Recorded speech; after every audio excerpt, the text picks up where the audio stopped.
Hi, everyone. Welcome to the last virtual presentation for today here at the Midwest Mountaineering Outdoor Adventure Expo. We have Annie Nelson presenting on 1,500 miles on the North Country Trail, a wonderful trail system through a lot of states, Wisconsin, Minnesota, etc. Really has a lot of different trails that connect to it. And I'm really excited to learn about this particular trail myself. It's becoming a very popular trail in the last couple of years, and just adds a lot more miles that you can get under your belt. So without further ado, here's Annie. Hi, everybody. Welcome to 1,500 miles on the North Country Trail.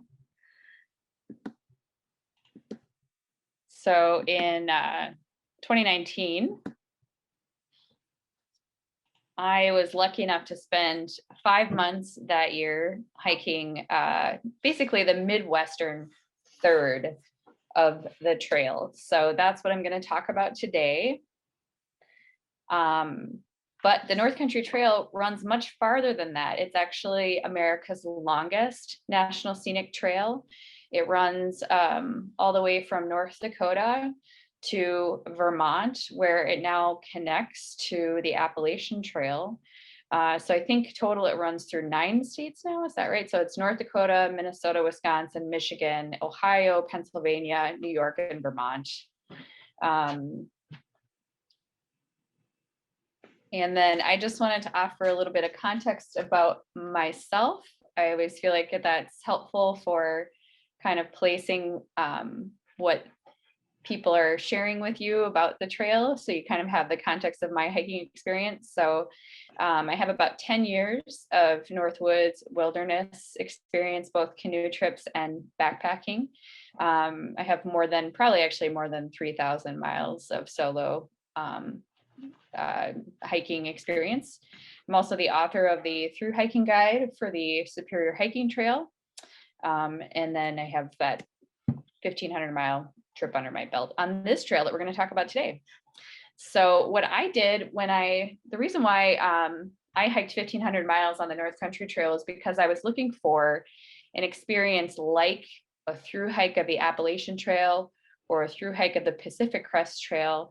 But I am totally, completely, thoroughly in love with the Northwoods specifically. I think they're a really special forest. I love the transition zone between I think they call it the Laurentian Divide forest, where you're kind of transitioning into that boreal forest.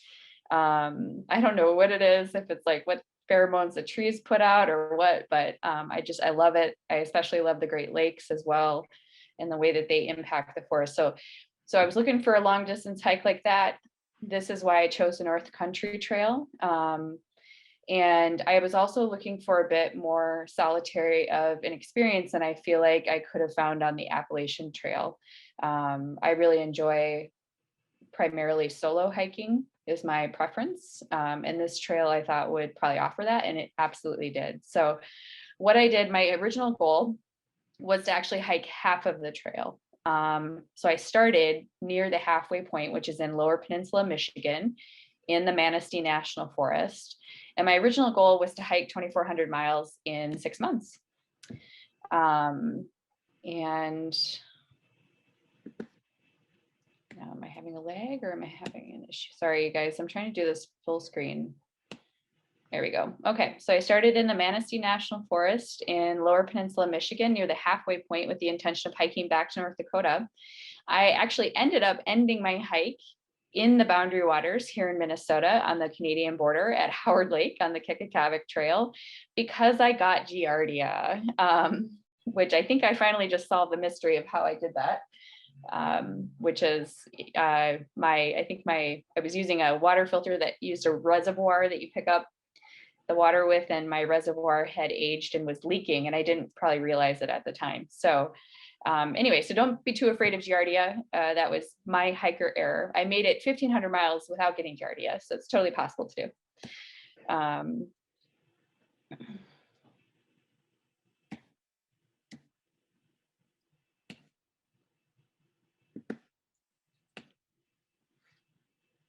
Okay, sorry, I'm gonna have to do this share in a different way. Give me 1 second here.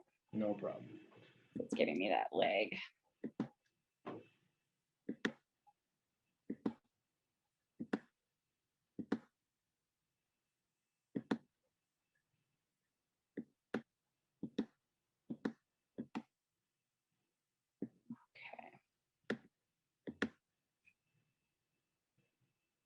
Is this just too tiny?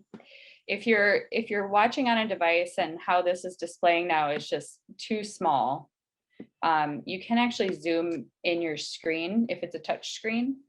On your computer, I'm not sure. Control plus sometimes will size it up. I don't know. Aiden, how does that look? Annie, to me, it looks great. Okay, great. Yeah, so this is kind of a detail map of where I started and finished. Lower Peninsula, Michigan. I was very pleasantly surprised by the hiking in Lower Peninsula, Michigan. The first thing that caught my attention about it is that I started hiking in what in Minnesota is traditionally known as mud season. So I started in, I think it was early May. And so in Lower Peninsula, Michigan, where I started, I had 368 miles north to the Mackinaw Bridge.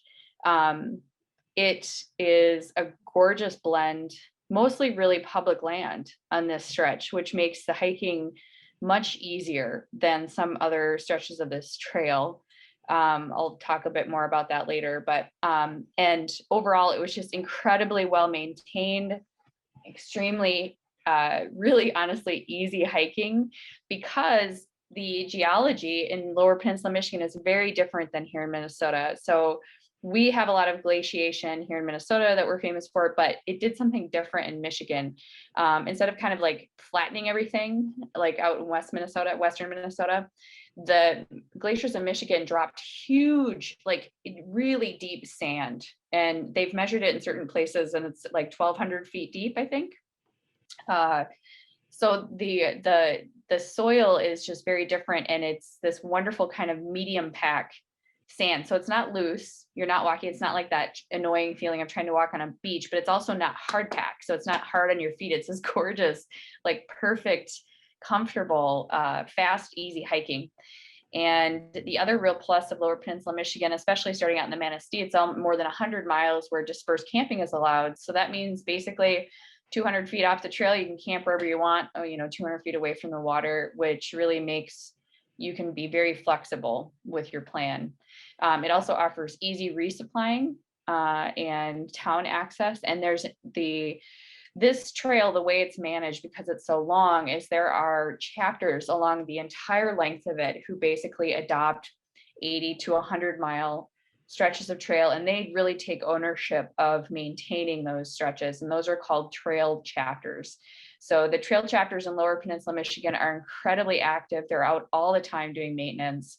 And they also are host to just tons of generous trail angels. I met so many amazing people on my hike. So just a quick overview of Lower Peninsula. Manistee National Forest, you can see the Sandy Bottom Creek here. This is how most of the creeks looked. Then you get these wonderful kind of ancient sand dune vistas over the forest. This is the gorgeous Manistee River. You follow the Manistee River for more than 50 miles. And it has these incredible oxbow sand dune banks that are just gorgeous. You see some, what were new to me, geological formations that were really new to me. This is called an esker. These are formed when glaciers have a crack in the bottom. So over a long period of time, they deposit sand in a really tall, skinny ridge. And they built the trail on top of one. It was really fun. Very steep. You can't, pictures never do it justice. Quite steep drop-offs on either side. The lakes in this area, some of them are what are called wet kettles. So these are actually lakes formed by glaciers sitting in the same place for a long period of time.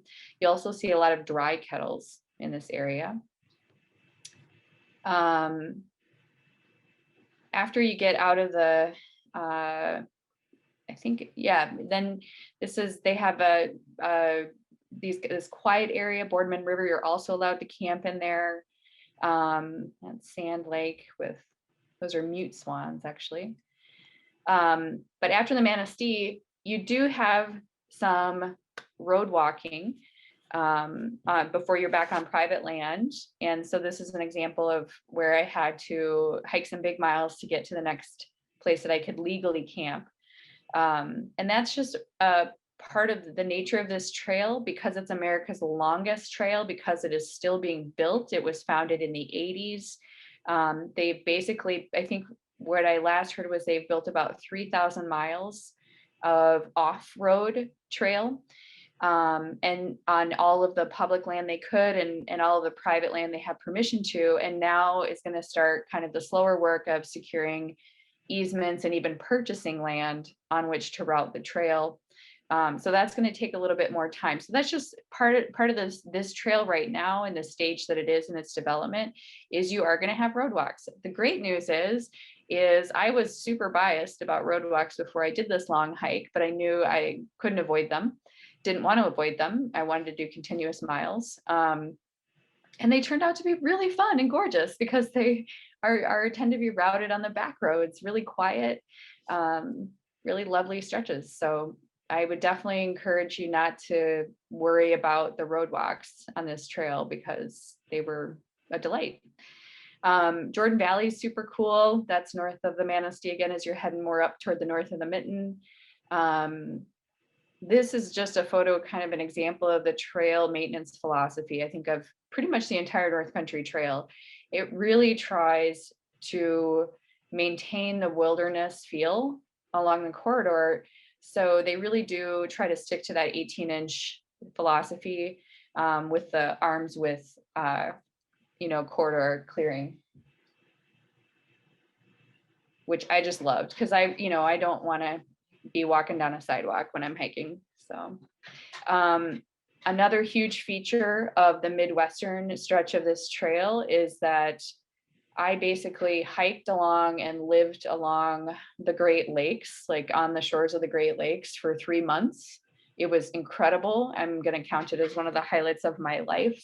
So on this hike, I hiked next to Lake Michigan. You basically like just barely touch Lake Huron when you're in St. Ignace, and then you hop onto Lake Superior for months. At the very north end of Lower Peninsula, there's this great wilderness state park that's right on Lake Michigan. It's gorgeous. And then once you get through there, you're done with Lower Peninsula. And then the big challenge is getting across the Mackinaw Bridge to the Upper Peninsula, because you can't cross it on foot. So there are shuttles for $3, and there are phones at each end of the bridge, and you can just call the shuttle and they'll come get you and take you across. They had shut that down due to COVID, so I'm not sure if it's going to be up and running this year. But so that can be a challenging workaround. If the shuttle's shut down, and this is like, for some reason you want to do a hike with that bridge stuck in the middle, I recommend reaching out to the trail chapters in that area, and you might be able to catch a ride from one of the members. So just north of the bridge, going into the Upper Peninsula, back up. Upper Peninsula, 544 total trail miles. Compared to Lower Peninsula, Michigan, it is rugged, way more remote, especially on the western side. Honestly, at times it is brutal, depending on the time of year you go hike it. Plus side, it is mostly public land, which makes, again, camping and stuff like that much easier. Resupply is much more difficult in the UP. You do have to be more careful in your planning. And sometimes because it's so remote, it's just harder to get the level of trail maintenance done. So the trail up there was harder to follow at times.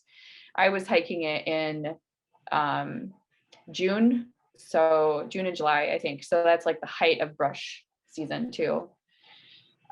Starts out on the eastern side with just lovely, more easy hiking. It stays pretty flat and sandy for a while. This is Brevert Lake, the first campground.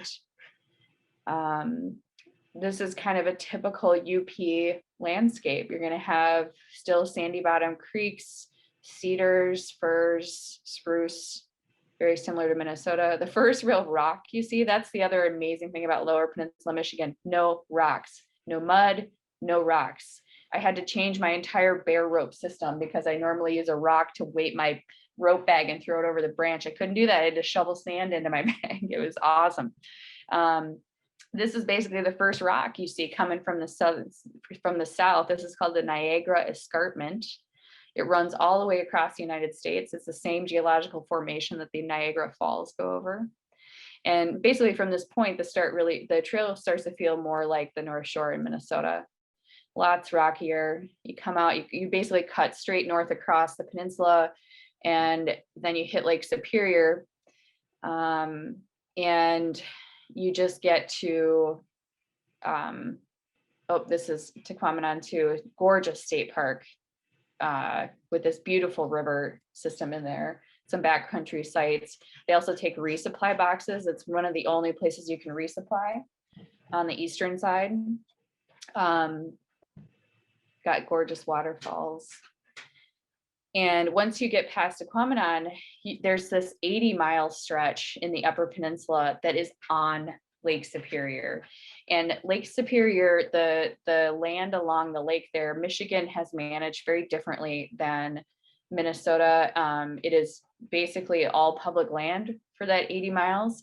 They do have different dispersed camping rules along the lake to prevent, I think, people from camping out right on the beach. You do have to be a bit farther back, but you can disperse camp right on Lake Superior, which is just incredible to me.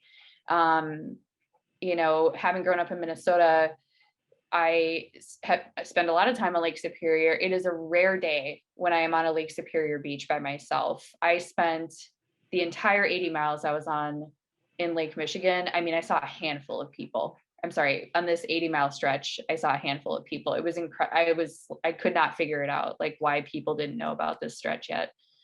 You know, these are the views you get at night. So there's basically, after Tequamanon State Park, you get 40 miles of national forest land that you're hiking through. And then you go into the Pictured Rocks National Lakeshore. This is the crown jewel of the UP. It is extremely busy. There's a reason why it's that busy. It is some of the most beautiful shoreline I've seen of the Great Lakes. It looks like you're in the Caribbean. It's just aquamarine. I mean, look at that water. But this can be challenging if you're doing a long hike on the North Country Trail because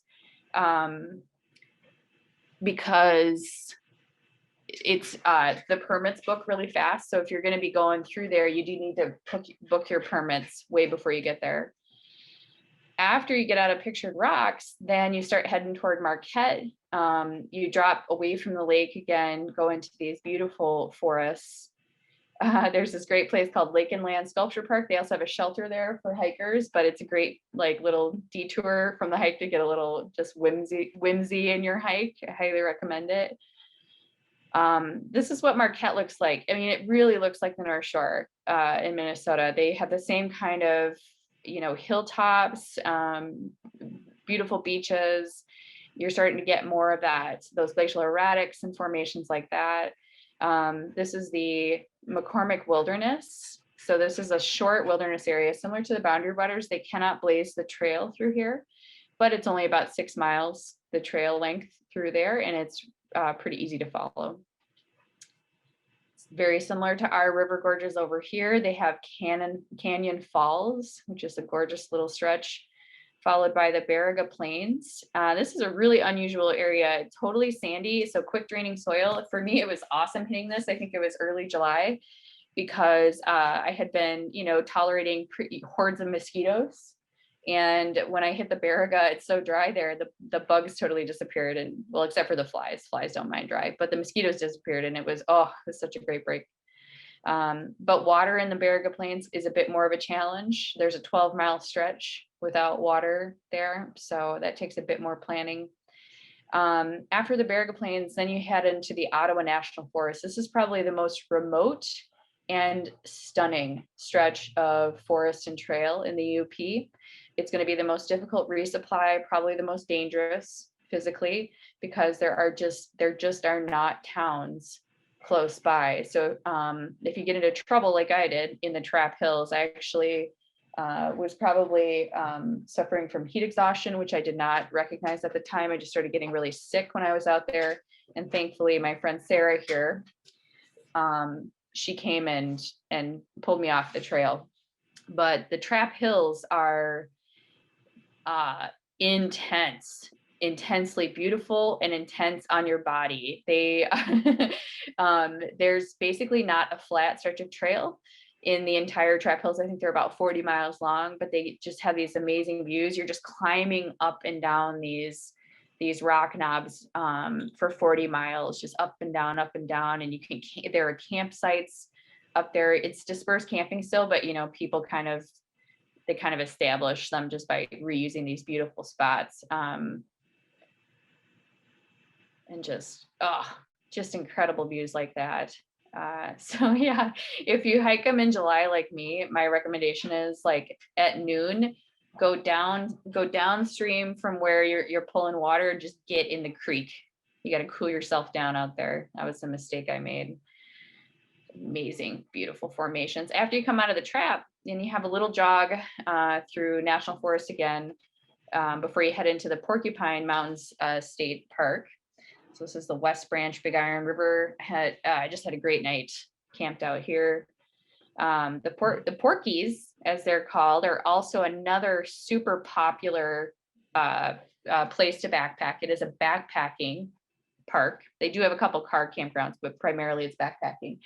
It also books up super early. So if you're doing a long hike, you do want to try to pull your permits before you go. It's really, you're just not going to find anything last minute in this park. And the North Country Trail is planning a reroute through this. I don't know, unfortunately, COVID disrupted their plans for building that.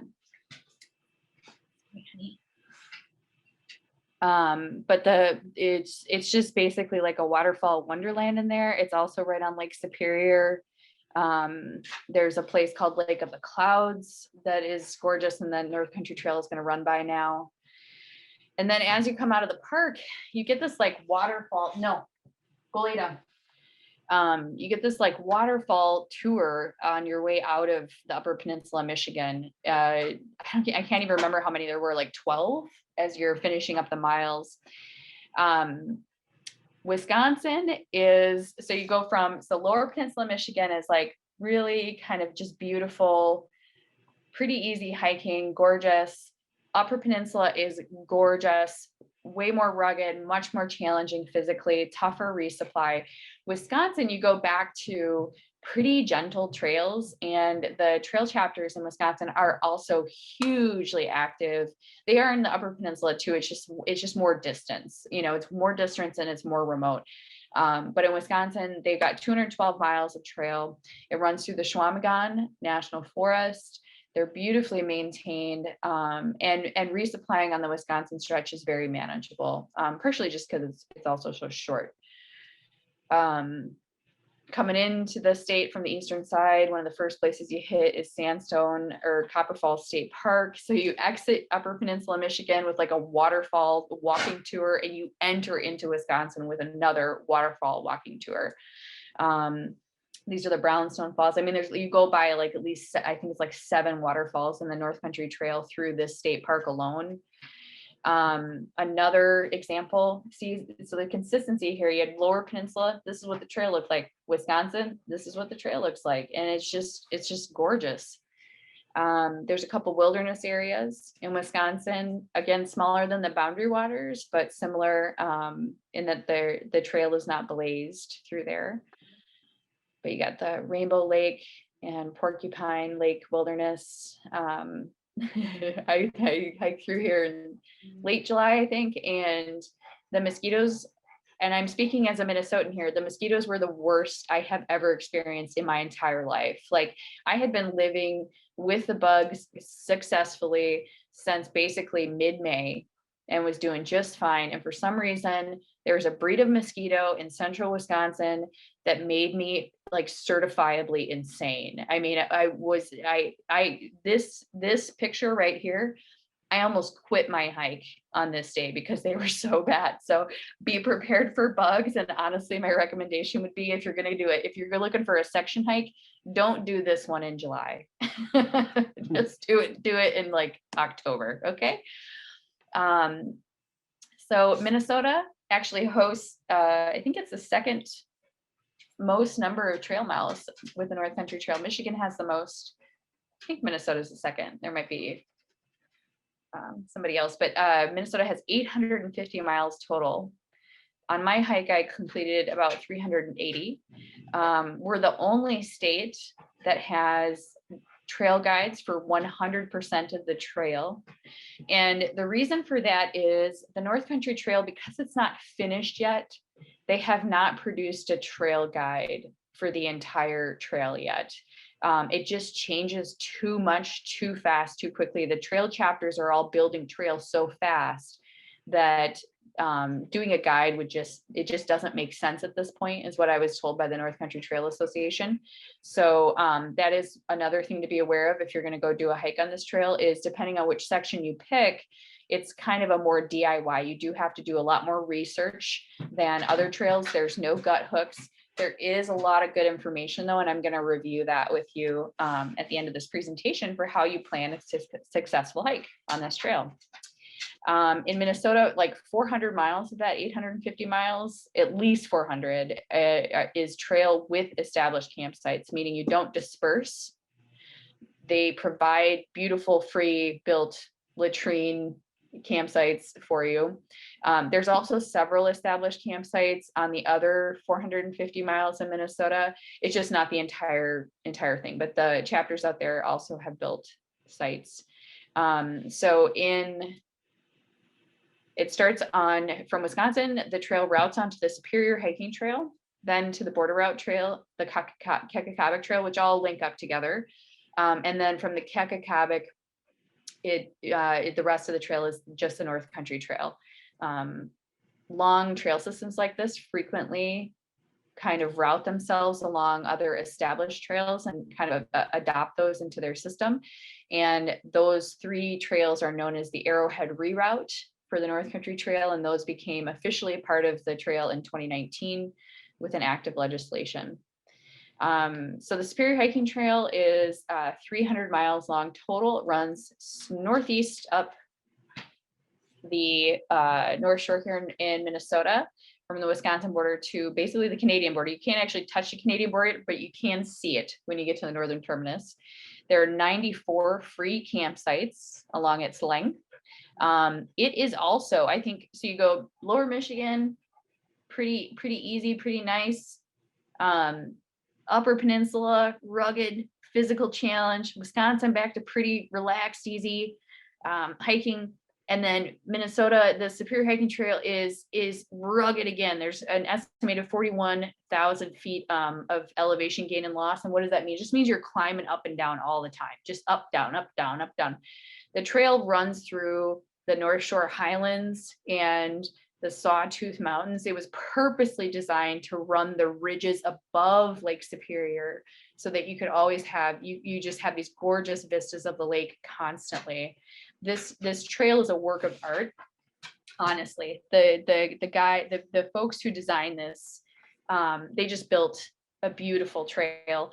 It's much harder on the body, but it is very low stress because it is extremely easy to resupply. On the Superior Hiking Trail, there are tons of trail towns nearby, food, gear, medical attention, all of that stuff. Western UP, there's really it's much more dangerous because there's just not the same kind of medical or resources in the area. One special point I want to make about the Superior Hiking Trail is that a lot of people who hike it, like let's say you were going to just go do a through hike on the Superior Hiking Trail, sometimes people do what's called a traditional through hike, and that is they start just north of Duluth at a place called Martin Road Trailhead. I really, really encourage you that if you're going to take the time and the resources to through hike the Superior Hiking Trail, do not skip Duluth. Do not. I know you hear Duluth, you think it's city hiking. Why do I want to do the city? I want to be in the North Woods. No, no, no. The Superior Hiking Trail Association has perpetrated an act of magic through the city of Duluth, and it is like hiking a secret forest corridor. You do sometimes walk on city streets, but the amount you do that is so minimal that it's amazing. And then there's one section where you basically drop down onto the lake walk for a few miles, and you get to go through Canal Park. And, I just say that that's the day that you don't bring food and you just eat your way from one end of downtown to the other, right? So, but it's actually a really fun and really rugged hike. North of Duluth is probably the easiest stretch of the SHT. It's more flat territory, more young forest, more beaver ponds, less elevation change. No, go lay down. I'm sorry, you guys, my dog is like having a flat out panic attack or something right now, and I don't know what's wrong with him, and I'm kind of worried about it, but he's like climbing on me now. I'll try to get through this. He might need me though. Anyway, so north of Duluth, very nice hiking. I love this stretch. Once you get to Two Harbors, you start getting into the North Shore Highlands. You get more climbing, kind of more dramatic views. Silver Bay, you are officially entering into the Sawtooth Mountains. This is Bean and Brevert Lake. It's probably the most famous overlook on the Superior Hiking Trail. It's for a reason, it's gorgeous, but this is one of, hundreds of amazing vistas that you'll have on the North Country Trail in general, but on the Superior Hiking Trail too. Once you get to, the Sawtooth Mountains themselves start at Carlton Peak and Schrader. So it's a scramble. This is the Carlton Peak on the right. It's a good scramble up there. This is probably the most physically intensive section of trail, like Schrader to Grand Marais. It's a lot of climbing. Tateguchi State Park is pretty intense too. Along with the amazing views of Lake Superior, the Superior Hiking Trail offers incredible inland views. This is my favorite inland overlook of the Superior National Forest. After the Superior Hiking Trail, I routed onto the Border Route Trail. This is, so just like the Appalachian Trail has its 100-mile wilderness, the NCT really has a 100-mile wilderness stretch as well, because after the Superior Hiking Trail, it routes into the boundary waters for 100 miles. So the Border Route Trail is from the very northern terminus of the Superior Hiking Trail. It then starts to cut west across the BWCA, and it just offers, this may be one of my favorite trails ever. It's definitely one of my favorites in Minnesota. The boundary waters in general, if you haven't been there, is I think one of the most special places on earth. It's non-motorized. It's so quiet, so peaceful. You can really find real solitude out in nature on these trails. And I just love them. Got some good falls. After the Border Route Trail, then it's the Keck. And this is another boundary waters trail. So the wilderness stretches, again, they're harder to maintain because you can't use you can't use motors, you can't use chainsaw. Well, I may be wrong about that. You have to use hand tools. Anyway, so once in a while you got to crawl under a tree. But I actually just got back from hiking the Kekakavik last weekend. It's in great shape right now. Yeah, okay. So overview of the North Country Trail in the Midwest here. So Michigan to Minnesota, the stretches that I covered. It offers solitude and I think kind of some unique challenges compared to some of the other hiking, at least here in Minnesota and Wisconsin.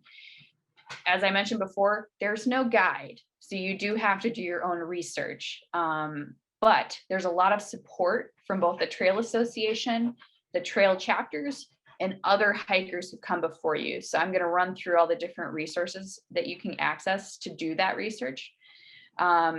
I really think that the North Country Trail offers a level of solitude that is difficult to find on the other Triple Crown National Scenic Trails. And even here in Minnesota now, the Superior Hiking Trail, it's getting more and more popular. It's awesome. It's a great trail. But if you are really wanting to find a trail that you're going to go out there and you maybe aren't going to see people for a couple of days, I think the North Country Trail has a lot to offer you. It does have some tougher resupplying challenges in certain stretches. There are remote, more dangerous sections in the UP and Minnesota, but the North Country Trail, like the community around the trail is so incredibly supportive that I count it as basically like a resource. You can depend on the NCT community wanting to help you hike this trail. So if you're going to plan a hike, the best place to start is absolutely the North Country Trail Association's website. They break the entire trail down into sections. And as you drill down into each section, so this is the section for the Western Upper Peninsula, it'll give you an overview kind of that, but then it'll also have key data. And then you can see down below in those blue, the local chapters in blue, all of those are hyperlinks to the local chapters on the trail. And those chapters each have their own website page on the North Country Trail Association. And it kind of varies chapter to chapter, but a lot of them basically produce mini guides for their section of the trail. So though there isn't a guide for the entire trail, the chapters will have up-to-date trail conditions reports. They'll produce, little mini guides on like where to camp, where you can expect to find water, things like that. So this is an example of, I think this is the North Country Trail hikers? Yeah, so this is the chapter in Marquette, Michigan. You can see they have a whole Google Drive with documents here with information about their section of the trail. So what I recommend is that you start with the website, gather all of the information you can from the chapter resources, and then you can actually reach out to the chapter themselves. They all list a contact, an email, and they each have a person who's kind of their volunteer job is to respond to hiker questions. So if you have any additional questions once you've done your research, they are happy to help. They also frequently help with shuttling. Again, with COVID, I'm not sure what level of comfort people are doing, but I do know it's still happening because I see people posting about it all the time. And they'll help with a lot of stuff. They'll drop people resupply boxes. They'll do all sorts of stuff. They're just amazing. So a couple resources too. I did post there's a North Country Trail Community Facebook page. On that page, there's a files tab, and many long distance hikers have actually posted planning resources in there. So my entire resupply list that I put together ahead of my hike is uploaded there. Another gentleman, Brian Tansman just finished last year. He finished the entire trail. He section hiked it, I think, in 3 hikes or 2 hikes. He uploaded his whole list. So that's a resource. So that's the file page on the Facebook page. And the North Country Trail Community Facebook group itself is just very high quality, I will say, compared to some other social media information resources. The folks in there are knowledgeable, their experience. It's mostly the chapter members. You can go post questions here. You'll get great responses. The other amazing thing about the North Country Trail Association, which I have never seen another trail association do, is they offer all of their maps for the entire 4,600 miles. Okay, with the exception of the Superior Hiking Trail, the Border Route Trail, maybe the Buckeye Association, and the Finger Lakes section in New York. There are a couple, like if there was a pre-existing trail association, the maps for that section of the trail are not free, but otherwise all of the maps for the trail are free, both in PDFs you can print off if you really want that physical map in your pack, like I always do.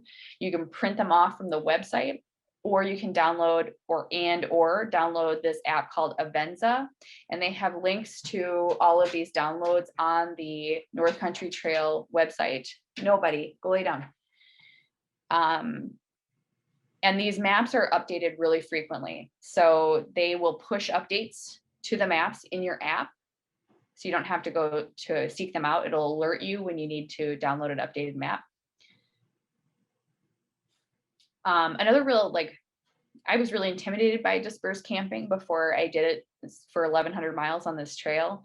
To me, it's actually become my preferred way now to backpack because it's just so much more flexible. I don't have to worry about like getting a certain distance to get to an established campsite.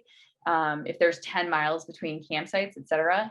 I basically can just hike as long as my body can handle it, hopefully angle for a water source. And then I'm, 200 feet away from that, 200 feet away from the trail, I'm all good. My trick for dispersed camping with meeting, because it can be a little scary to actually go 200 feet away from the trail because you can't see it anymore. And there's some scary stories out there of hikers dying that way.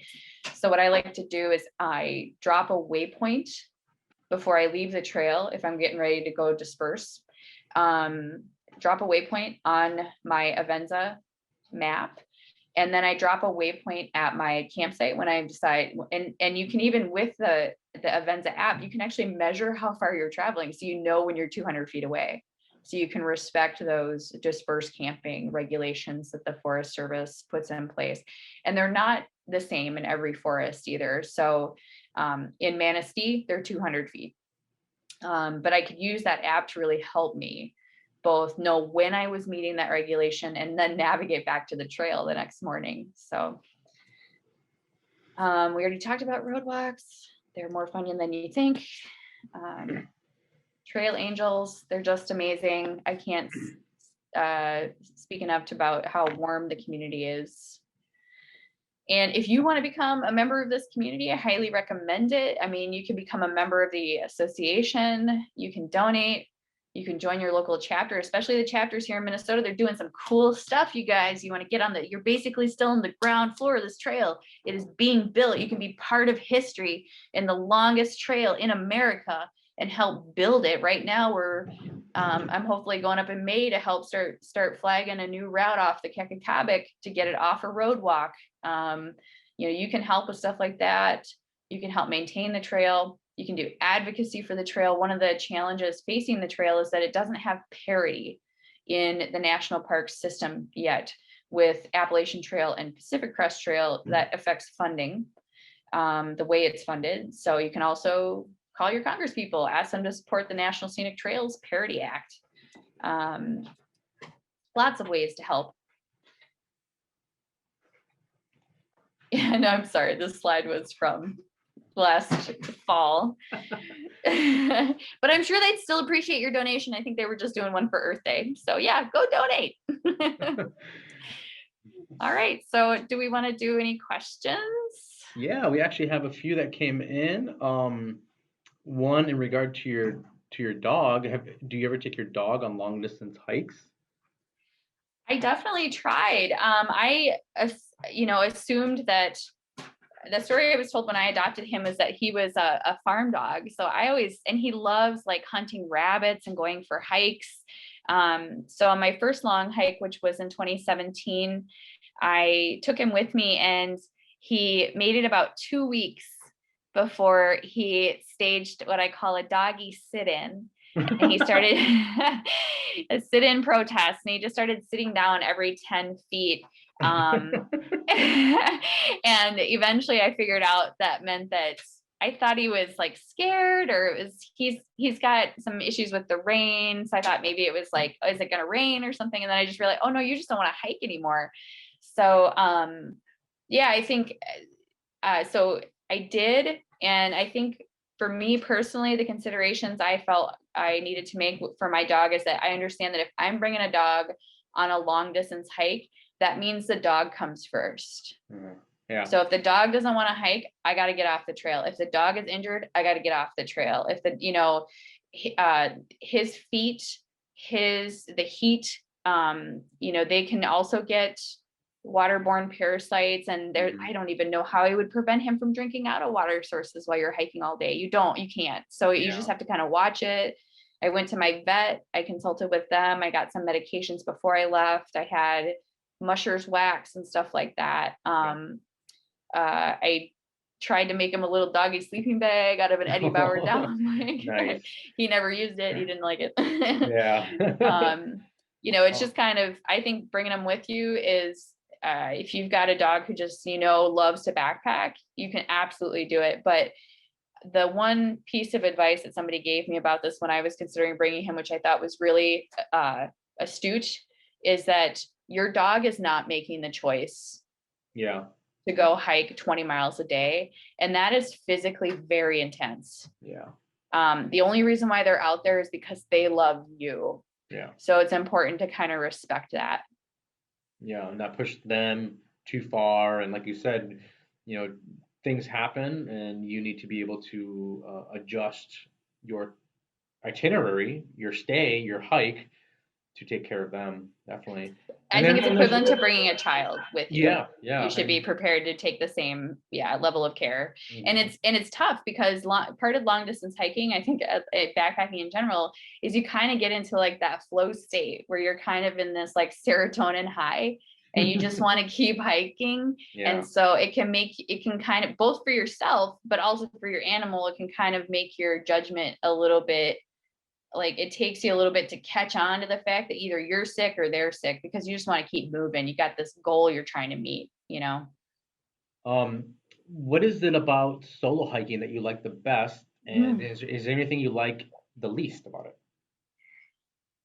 What I like the best about solo hiking is just standing in the forest by myself, drinking it all in, without having to ask anyone's permission or wait until someone stops talking. I love people. I'm a very social person, but it's kind of, when you're hiking with someone else, it's just kind of inevitable that you're chatting to each other all day.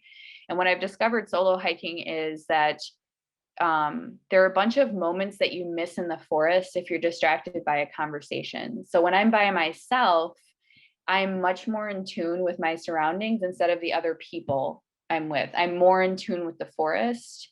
I notice things more. I notice the animals more. I notice the plants changing more, how the forest smells differently for different reasons. Like I'm kind of always interacting with it in a way that I find to be my primary motivation for hiking, is that connection with the natural world. So having other people there can be a bit of a distraction from that sometimes. The downside of solo hiking, of course, is the increased safety risk.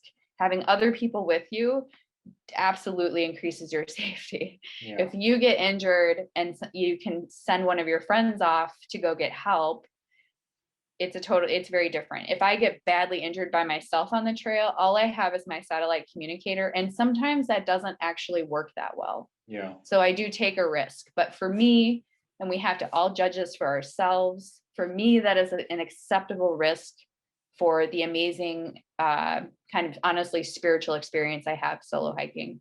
Nice. I'm not sure if you can see the chat, but someone replied with great advice on taking the dog. Thank you. I was curious about, I know you and I've discussed this hike and others that you've done, and a little bit about your gear. And for the viewers that are watching, is there, obviously you're carrying everything, you're backpacking this whole section hike of this giant, amazing trail. Is there, what is your thought process regarding sort of how you procure gear, how you make your gear choices, how you maybe stay within a certain range of the pack weight, if at all, or are you just carrying everything in the kitchen sink kind of thing? I have accepted and would encourage other people to be patient with themselves and forgiving of the fact that gear is a constant experiment and evolution. And it's actually one of the most fun parts of backpacking. And it's directly tied into one of the most important lessons long distance backpacking has taught me, is how little I need. Yeah. And when you first start out, as I did, my pack was ridiculous. It was absolutely the kitchen sink. I was bringing the dog had his dog bed. He had, probably enough food for 4 weeks. Like my pack was crazy. Okay. Yeah. And then that hurts. So then you get really motivated. You're like, okay, so what do I actually need? And then you start, and the more you do it, the more you realize, okay, I maybe don't need the safety whistle because I don't know, I can yell if I need to, Sure. or Yeah. I don't need the entire commercially packaged medical kit. But I only felt comfortable making those decisions once my skill set had improved. Sure. Yeah. That makes sense. Um, After I had taken the wilderness medicine class and really understood the risks out there and what I needed to address those as a solo hiker, right? But even with, probably 3,000 miles of long distance experience now, I'm constantly, one, making mistakes, and two, changing it up. Yeah. Yeah. So Definitely. I appreciate that little insight there into sort of a wilderness first aid, wilderness first responder type of preparatory training. I know those courses are offered probably all over the U.S. at different times. I've been wanting to take one myself for a long time, sort of a wilderness first aid. I think it's WUFA. I think it's sort of the abbreviation for that. So doing something like that, obviously there's a cost associated with it. Some are more involved or more dynamic. But I think for someone who's considering doing a solo hike, I think it's you know well worth the investment. There's probably ways to sort of skirt some of the costs of that, either through grants or if your work offers some sort of reimbursement, et cetera, et cetera. So there's ways to sort of mindfully approach that with regard to budget. But I think it's a really good tip and a reminder to do a lot of the preparatory work will help you more than you realize while you're on trail. Sort of maybe walking around the lake with a pack on for a few weeks and breaking in the boots and getting your shoulders and back used to carrying that weight before just like I've been laying on the couch for 3 months and I'm just gonna get up and start doing the North Country Trail tomorrow. There are people sure, that can do sure. that. There You are people can that can do that, but you can go, you can hit it at the gym, you can do intense training for sure. You can do high interval, intensity interval, whatever you want to, lift weights and run stairs and stuff like that too. Also, especially if you're doing a long hike, and I define a long hike as anything more than 3 weeks. yeah. Um, Also, it's totally fine to go couch to long hike. Honestly, Yeah. you're gonna train up on the trail. And there's even I've been a gym rat and been in the gym 4 or 5 days a week, and then went and did a long hike. And sure, did I probably adapt easier? I did. Yeah. But as long as you kind of are honest with your fitness level when you go and you don't overdo it. See, the issue is if you overdo it right Yeah. off the bat, you can do real bad injuries. You can really hurt your feet, and kill your will to do Yeah. the trip if Yeah. you overdo it. So if you're not like in fighting shape, basically, when you hit the trail, as long as you start with like shorter mileage days and kind of ease into it a little bit, give your body a chance to acclimate, it goes better. Yeah, and slowing down and taking in the surroundings, instead of blowing past it. It's not, maybe there is a timeline or a sort of a finish date, but you could pick up the pace maybe a little bit later on the trail when things are maybe feeling like you're more in that Oh yeah, lucid sort of you will. hiking mode. Um, That's did really you? one of the cool parts about it, is the way your body responds. Mhm. Before I started long distance hiking, the idea of walking 3 miles to a store was a foreign concept to me. I grew up Yeah. in a city, riding the bus, driving the car to everything. And to like feel my body getting stronger and honestly like capable of walking 20 miles a day, there's this like ancient physical ability that awakes in your body, both to tolerate being out in the elements for all hours of the day, no escape inside. Yeah. The way your body adjusts to that and the way that it adjusts to moving all day, every day, all day long, you're like, oh, this is what we used to do. This is how we used to live. Like we Yeah. live like this for way longer than we've lived inside. And it makes sense in a physical way. Yeah. Did you have any um, sort of gear failure, either worn items or maybe actual hard good equipment? Yeah, I Yeah. had my tent delaminated at Oh a no. really bad time in my hike. Well, to be fair to it, it had more than 2,000 miles on it Oh. and like 8 months of being outside at that point. And But I think and it happened at a difficult stage because at the end of a hike, I get super conservative about money. Mm-hmm. And so I didn't want to buy any gear. But then the weather is changing so fast. And when it changes to cold after coming out of that humid heat summer, you're not acclimated the right way. Like when you start out in the springtime, you're acclimated to the cold because you've just come out of winter if you live up here in the north. So you're like 40 degrees in April feels like 70 to Yeah, you it's like short later. season all of a sudden. Oh, it's so warm, right? Yeah. But when it drops from 90% humidity to 40 degrees, like in 2 weeks in the fall, you feel it so hard. And so my tent delaminated, and what that means that it was leaking in the rain. It wasn't waterproof anymore. And that is a huge issue because you can be wet all day long as you sleep dry, and you will survive. Maybe just barely, but yes. You will, yeah. No, you'll be fine. When you're moving, it's fine. You don't even feel cold. But if you're wet while you're sleeping, it's miserable. So yeah, it's. How did you approach and maintain, or maybe you veered off in a different direction or process with regard to sort of your diet and food on trail? Did you kind of try to stick to these are sort of my core things that I really want to focus on, or was it just kind of a free for all, like as things came available to you? I know the trail angels probably have some Gatorades or Snickers bars or things like that just are Pop Tarts, things that. Oh, my trail angels would invite me into their home and feed lovely. me like a 3-course meal of like, oh my God, they saved me so many times. It would be like, I would go stay with a trail angel, eat like a queen, and then I would just hike so strong for like 3 days. And I knew it was because I had real food for like a full 24 hours, Nice. I started out both hikes. My very first hike, I was like uber dehydrated. I tried to make all these healthy meals and immediately caused myself a health issue because I didn't understand yet nutritional needs on the trail. And this is something I'm still learning, but salt is much, much more important. Salt and electrolytes are crucial to keeping yourself healthy when you are exercising for that many hours a day, especially in the heat.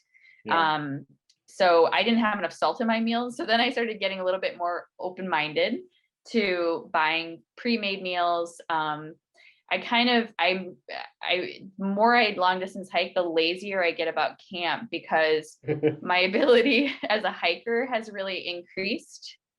So what happens is my initial pattern was to hike 8 to 10 miles, and I would actually have a fair amount of time in camp. I would get to camp and have, I could hang around eating dinner for like 2-3 hours, really relaxed. And that's not what I do now. Now I'm up at first light. I pack as fast as I can. Okay, I'm actually a pretty slow packer in the morning because I like 2 cups of coffee, not 1, 2. But I try to get out of there as fast as I can. And then same thing, I hike as late as I can physically handle it. So I'm usually straight up just exhausted when I get to camp. When I get to camp, what I want to do is I want to put up my tent, figure out where I hang in my food, eat, and go to bed. And if it's super pretty, I might sit down like on the lake for a little bit, but I'm just tired and I need rest, right? So honestly, by the end of the hike, I was mostly just eating whatever I could fit in a tortilla. Nice. Yeah. That's great. So yeah, it's I know like there's a lot of options out there for long distance hiking. There's like you mentioned, dehydrating, planning your own meals. There's like the cold soak aspect. There's the on some trails around the country, there's obviously resupply and trail angels, but at the end of the day, you do have to kind of figure out what's going to work for you that you're carrying and how you're going to keep yourself um, full of nutrition. And one thing I've noticed here at the shop over the last couple of years is that maybe not necessarily the amount of sodium has gone up in these sort of pre-made, freeze-dried, dehydrated meals, but people's awareness of sodium has gone up. And one comment that we tend to hear often is people look at the sort of the protein content of the actual meal, then they turn it around and look at the sodium content. The sodium content oftentimes I think is expressed in a milligram sort of type of volume or amount, and the number's like 1,000 something, 1,028 or whatever. It's a high number. It seems bigger than every other number on the nutritional information on the label, and then people are always like, God, that seems like a lot of sodium, and I'm like, well, you need it. You need it to sort of work with your body. You don't realize how much when you're working out that salt actually helps you. Yeah, I And I mean, think if people you're going realize that out, it's sort of a flavoring in the food, and it is, yes, part of that, but it does so much more than that. yeah, and I was totally ignorant of that before I almost had to get rescued off of the Yeah. border route trail. It's and especially on long hikes. I think for weekend hikes or 4-day hikes, like it's not gonna, you still have a lot of salt in your system from just eating processed, if you eat processed foods. If you eat processed foods in your regular life, you have probably a pretty good salt reserve. But if you go do one of these long distance hikes, you need the funny thing is people looking at protein, you definitely need protein. You need protein and carbs, and you need nutrients, absolutely. But the thing that we have been coached to avoid in the American diet is salt and fat. And you need so much, you need more salt and you need a ton of fat, especially in spring and fall. Like it's crazy. You will start to figure out, like, am I cold? It's one of two things. Either I didn't drink enough water today because it's cold, so I'm not thirsty, or I didn't get enough fat. Yeah. Because when you long distance hike, people talk about ketosis, but you basically switch over what your energy source is. They've done, I think it was a Backpacker or Outside Magazine did an actual metabolic study of somebody who went and did the Colorado Trail. And at the beginning of the trail, he was getting his energy from carbohydrates. By the end of the trail, he was completely lipids, fats. Oh, wow. So you convert them immediately. Wow, that's yeah, that's definitely a topic that I need to get a little bit more deeper into and figure out how nutrition can help you and also how it can hurt you. One presenter earlier said, when you're out there by yourself, sort of the safety aspect of your adventure, whatever it is, if you're out there by yourself, the ante's sort of upped quite a bit. Do I cross that river? Do I do this thing? There's not a lot of safety or reassurance. Oftentimes, you're just kind of, I'm here by myself, and this is what I might be considering doing, and so I think having devices like a Spot or a DeLorme sort of in reach to be able to send out pre typed out messages or be able to receive messages is great.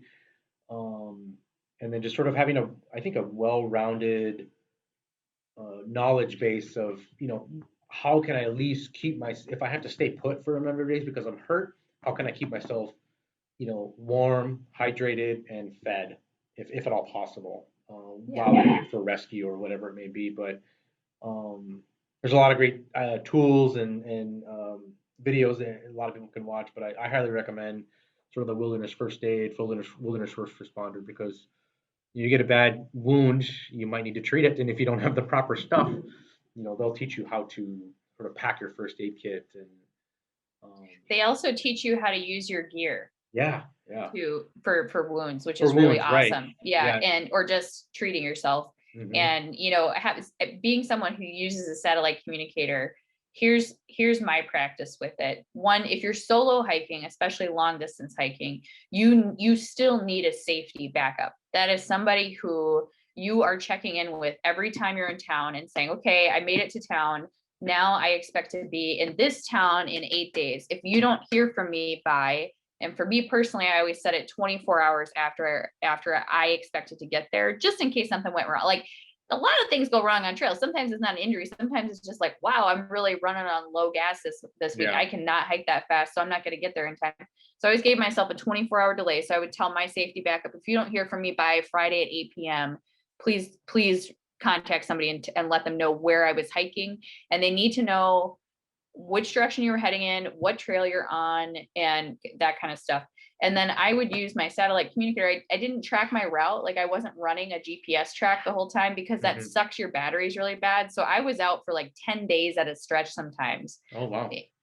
Because of the difficulty of resupplying the UP. Yeah. So what I would do instead is each night I would drop a waypoint at my campsite. And for my safety backup, that was basically me signaling to them, I'm alive. Yeah. Don't call the cops, you know?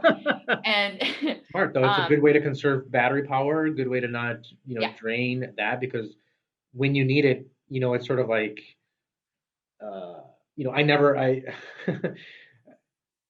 only buy headlamps that can lock, because I hate to have a headlamp be turned on in my background being like, oh, great. Now when I actually need it, it's not going to have enough power.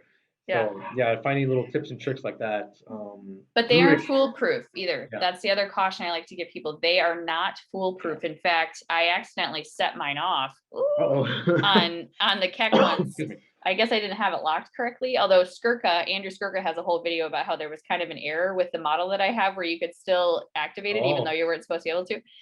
So maybe that's what happened. But I activated it and they sent a message and it never came through. Oh, wow. So, and this is just me individually, and it might be my individual unit that has the issue, whatever. I got it secondhand. So who knows, right? But that's one caution I like to give people is that you can take this tech with you, but it shouldn't be the thing that makes you comfortable with being out there solo. Like you are solo. Yeah. And the ramifications of that are important when you're making your decision, because it may not work when you need it to. The other thing that like wilderness medicine really does that's super helpful is like when I started backpacking, I was really scared of honestly the wrong things. I was really scared of the bears and the wolves. That's not what kills you out there. And Knowles, actually, who's one of the wilderness medicine people, they've done a long-term study on basically their wilderness medicine responses, like what's bringing them out into the woods, first responders out into the woods. And the thing that really kills you in the woods is falling and drowning.